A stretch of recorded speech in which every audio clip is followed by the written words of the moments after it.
terkait tuan rumah PON, kayak mana Kak? Posisi terakhir PON sudah ada titik terang membantu pembinaan olahraga prestasi Indonesia antara Ketua Umum PONI Pak Marsiano, kemudian Menteri Pemuda Olahraga Republik Indonesia dan Ketua Umum PB PON. Mereka sepakat bahwa 10 cabur itu akan dipertandingkan kembali dimanapun tempatnya asal tetap mengatasnamakan Papua. Sementara Pak Marsiano kemarin memberikan arahan untuk tuan rumah yang penting sudah siap venue-nya, tidak bangun venue baru. Berkaitan itu, kami Sumatera Selatan untuk Ski Air apabila diperlukan dan dibutuhkan siap menjadi tuan rumah PON 2021. Oke. Masalah. Jaga bareng ya. Iya.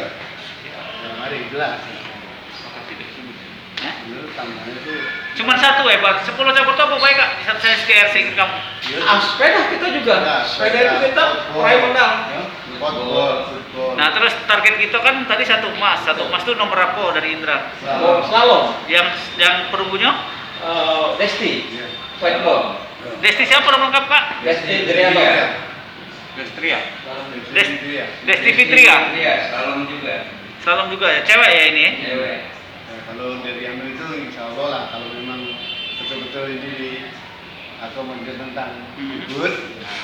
Kalau tuan rumah bisa lebih dari satu dong Mas. Ya lebih. Nah, itu kan jangan Jantung nanti Ridwan sama alat yang Ya.